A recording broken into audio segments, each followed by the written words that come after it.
आशुतोष शशांक शेखर चंद्रमौलि चिदंबरा कोटि कोटि प्रणाम शंभो कोटि नमन दिगंबरा कोटि नमन दिगंबरा। श्री शिवाय नमस्तुभ्यम। भगवान भोलेनाथ और माता पार्वती कृपा आप पर और आपके परिवार पर सदैव बनी रहे। आज आप सुनेंगे सोमवार व्रत की कथा। कथा के अनुसार अमरपुर नामक में एक धनी व्यापारी रहता था। दूर दूर तक उसका व्यापार फैला हुआ था। नगर में उस व्यापारी का सभी लोग मान सम्मान करते थे। इतना सब कुछ होने पर भी वह व्यापारी अंतर मन से बहुत दुखी था, क्योंकि उस व्यापारी का कोई पुत्र नहीं था। दिन रात उसे एक ही चिंता सताती रहती थी, उसके मृत्यु के बाद उसके इतने बड़े व्यापार और धन संपत्ति को कौन संभालेगा। पुत्र पाने की इच्छा से वह व्यापारी प्रति सोमवार भगवान शिव की व्रत पूजा किया करता था। सायंकाल को व्यापारी शिव मंदिर में जाकर भगवान शिव के सामने घी का दीपक जलाया करता था। उस व्यापारी की भक्ति को देखकर एक दिन माँ पार्वती ने भगवान श्री शिवशंकर से कहा कि हे प्राणनाथ, यह व्यापारी आपका सच्चा भक्त है। कितने दिनों से यह सोमवार का व्रत और पूजा नियमित कर रहा है। भगवान इस व्यापारी की मनोकामना को पूर्ण करें। भगवान शिव ने मुस्कुराते हुए कहा कि हे पार्वती, इस संसार में सबको उसके कर्म के अनुसार ही फल की प्राप्ति होती है।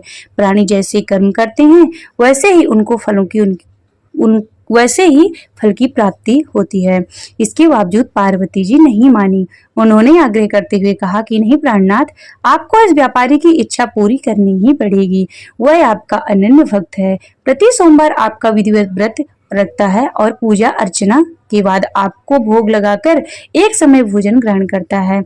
आपको इसे पुत्र प्राप्ति का वरदान देना ही होगा।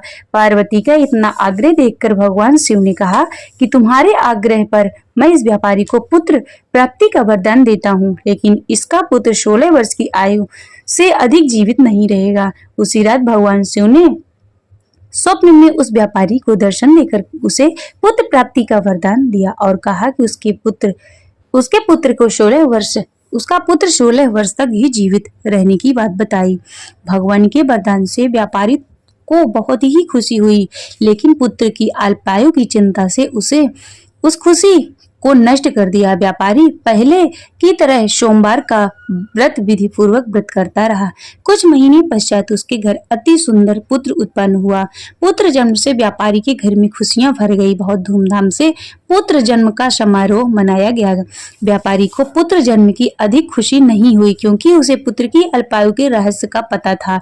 यह रहस्य घर में किसी को मालूम नहीं था। विद्वान ब्राह्मणों ने उस पुत्र का नाम अमर रखा। जब अमर 12 वर्ष का हुआ तो शिक्षा के लिए उसे वाराणसी भेजने का निश्चय किया। व्यापारी ने अमर के मामा दीपचंद को बुलाया और कहा कि अमर को शिक्षा प्राप्त करने के लिए वाराणसी छोड़ाओ। अमर अपने मामा के साथ शिक्षा प्राप्त करने के लिए चल दिया। रास्ते में जहाँ भी अमर और दीपचंद रात्रि में विश्राम के लिए ठहरते, वहीं यज्ञ करते और ब्राह्मणों को भोजन कराते थे। लंबी यात्रा के बाद अमर और दीपचंद एक नगर में पहुंचे। उस नगर के राजा की कन्या के विवाह की खुशी से पूरे नगर को सजाया गया था।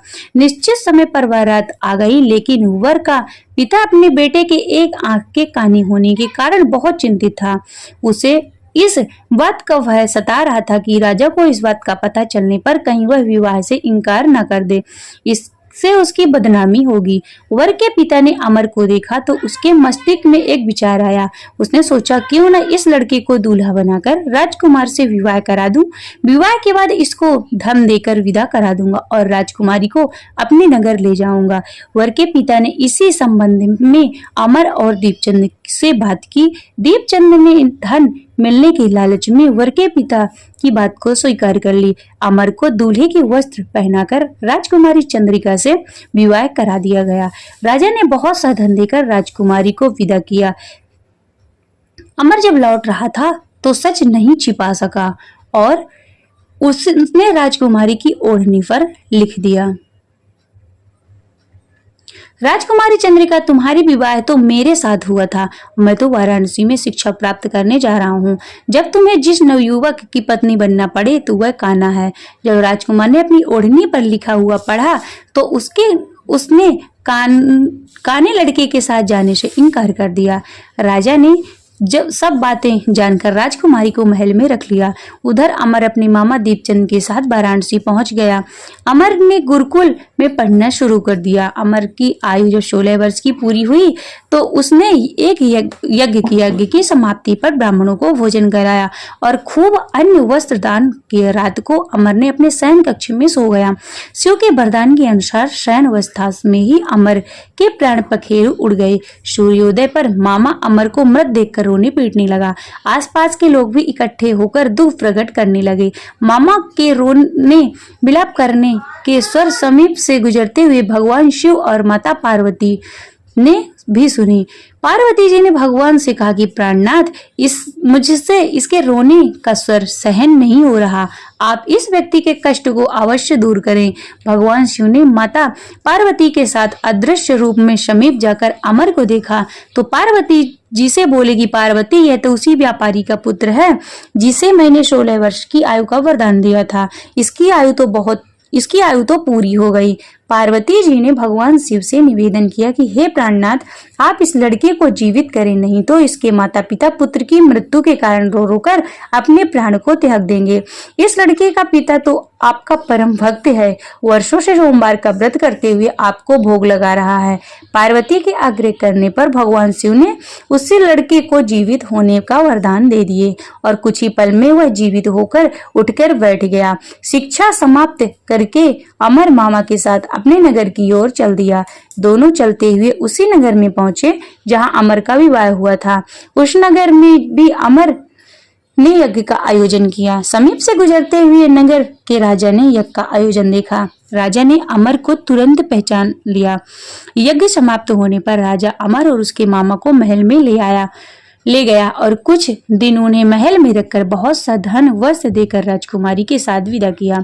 रास्ते में सुरक्षा के लिए राजा ने बहुत से सैनिकों को भी साथ भेजा।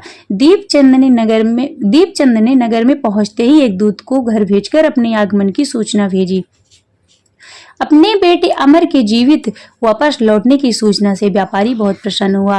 व्यापारी ने अपनी पत्नी के साथ स्वयं को एक कमरे में बंद कर रखा था। भूख प्यासे रहकर व्यापारी और उसकी पत्नी बेटे की प्रतीक्षा कर रहे थे। उन्होंने प्रतिज्ञा कर रखी थी कि यदि उन्हें अपने बेटे की मृत्यु का समाचार मिला तो ये दोनों अपने प्राण को त्याग देंगे।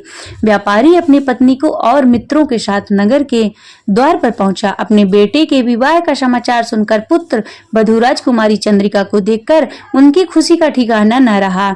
उसी रात भगवान शिव ने व्यापारी के स्वप्न में आकर कहा कि हे श्रेष्ठी, मैंने तेरे सोमवार के व्रत करने और व्रत कथा सुनने से प्रसन्न होकर तेरे पुत्र को लंबी आयु प्रदान की है। व्यापारी बहुत प्रसन्न हुआ। सोमवार का व्रत करने से व्यापारी के घर में खुशियां लौट आईं। शास्त्रों में लिखा है कि जो स्त्री पुरुष सोमवार का विधिवत व्रत करते हैं और व्रत कथा सुनते हैं, उनकी सभी इच्छाएं भगवान भोलेनाथ अवश्य पूर्ण करते हैं। श्री शिवाय नमस्तुभ्यम। श्री शिव चालीसा। जय गणेश गिरिजा शुभम मंगल मूल सुजान, कहते अयोध्या दास तुम दियो वे वरदान।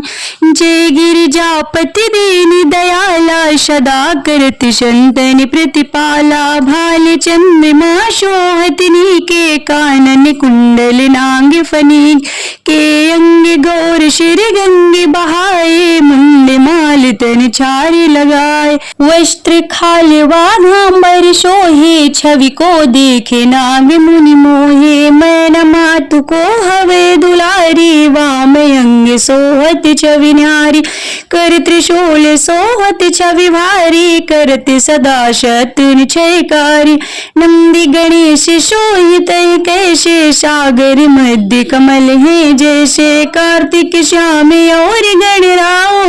यह छवि को कहीं जाते न काओ। देवन जब वहीं जाए पुकारा, तब वहीं दुख प्रभु आप निवारा। कियो उपद्र के तार की भारी, देवन सब मिल तुम्हें जुआरी। तुरत षडाजन आप पटायो, लौ निमेष महामारी गिरायो। आप जलंधर असुर संहारा, सुयश तुम्हारी विधि से संसारा। तो त्रिपुरासुर संयोधि मचाई, सब ही कृपा कर लीनी बचाई। किया तब ही भागीरथी भारी, पूर्व प्रतिज्ञाता सुपुरारी। दानिन मह तुम्हें सब को नाही, सेवक स्तुति करहु सदाही। वेद मोह महिमा तव गाई, अकथे अनादि वेद नहीं पाई। प्रकटे उदधि मथन कृते ज्वाला, जर ते सुरासुर भये बिहाला। कीन्हि दया तह करे सहाय, नीलकंठ तव नाम कहाय। पूजन रामचंद्र जब कीन्हा, जेत कलंक विभीषण दीन्हा। सहज कमल में हो रही धारी, कीन्ह परीक्षा तव ही पुरारी। एक कमल प्रभु राख्यो, गोये कमल नयन पूजन जहाँ सोई। कठिन भक्ति देखे प्रभु शंकर, भये प्रसन्न दिए एक चितवर। जय जय अनंत अविनाशी, करते सदा कृपा सबके घटवासी। दुष्ट सकल नित्य मोहि सतावे, भ्रमते रहे मोहि चैन न आवे। त्राहि त्राहि मैं नाथ पुकारो, यही अवसर मोहि आने उबारो। ले त्रिशूल शत्रुन को मारो, संकट ते मोहि आने उबारो। माता पिता भ्राता सब कोई, संकट में पूछत नहीं कोई। स्वामी ये कहे आश तुम्हारी, आय करहु मम संकट भारी। धन निर्धन को देते सदा ही, जो कोई जाचे सो फल पाही। स्तुति कहीं विधि करो तुम्हारी, क्षमा हो नाथ अब चूक हमारी। योगी यति मुनि ध्यान लगावे, नारद शारद शीश नवावे। नमो नमो जय नमः शिवाय, सुर ब्रह्मादि के पारी न पाए। जो ये पाठ करे मन लाए, तापरि होती शंभु सहाय। रनिया जो कोई हो अधिकारी, पाठ करे सो पावन हारी। पुत्रहीन इच्छा कर जोई, निश्चय शिव प्रसाद तई होई। पंडित त्रयोदशी को लावे, ध्यान पूर्वक होम लगावे। त्रयोदशी व्रत करे हमेशा, ताके तन नहीं रही कलेशा। धूप दीप नैवेद चढ़ावे, शंकर सम्मुख पाठ सुनावे। जन्म जन्म के पाप नशावे, अंतवास शिवपुर में पावे। कहो अयोध्या दास तुम्हारी, जान सकल दुख हरहूं हमारी। नित्य नेम कर प्रात ही, पाठ करो 40। तुम मेरी मनोकामना, पूर्ण करो जगदीश। मंगसर छठ है मंदिर तो, संवत 64 आन।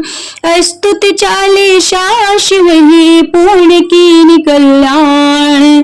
शिव समान दाता नहीं, विपत्ति विदारण हार। लज्जा मेरे राखियो, नंदी के यशवार। एक घड़ी आधी घड़ी, आधी में कुछ और। तुलसी संगत साधु के, कटहि कोटि अपराध। तुलसी संगत साधु के, कटहि कोटि अपराध। ओम जय शिव ओंकारा, बोले हरि शिव ओंकारा। ब्रह्मा विष्णु सदा शिव, ब्रह्मा विष्णु सदा शिव। अर्धांगी धारा, ओम हरि हरि हरि महादेव। एकानन चतुरानन पंचानन राजे, बोले पंचानन राजे। हंसासन गरुड़ासन, हंसासन गरुड़ासन। वृषवाहन साजे, ओम हरि हरि हरि महादेव। दो भुज चारु चतुर्भुज, 10 भुज अति सोहे, बोले 10 भुज अति सोहे। तीनों रूप निरखते, तीनों रूप निरखते। त्रिभुवन जन मोहे, ओम हरि हरि हरि महादेव।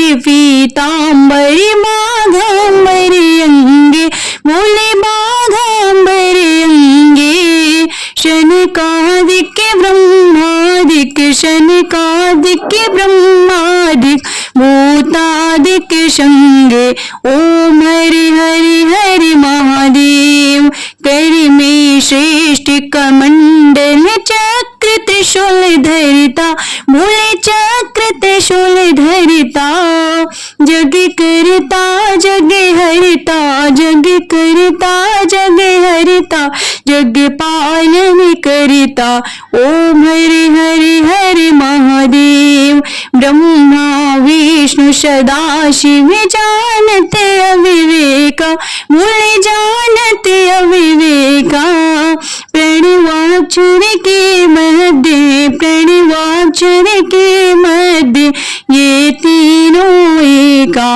ओम हरि हरि हरि महादेव काशी में विश्वनाथ विराजत नंदे ब्रह्मचारी बोले नंदे ब्रह्मचारी नित्य उठ भोग लगावत नित्य उठ भोग लगावत महिमायति भारी ओम हरि हरि हरि महादेव त्रिगुण शिव जी की आरती जो कोई नर गावे बोले जो कोई नर गावे कहते शिवानंद स्वामी भजति हरि हर स्वामी मन वांछित फल पावे ओम हरि हरि हरि महादेव जय शिव ओंकारा बोले हरि शिव ओंकारा ब्रह्मा विष्णु सदा शिव ब्रह्मा विष्णु सदा शिव हरिधांगी धारा ओम हरि हरि हरि महादेव ओम हरि हरि हरि महादेव ओम हरि हरि हरि महादेव नमः पार्वती पते हर हर महादेव।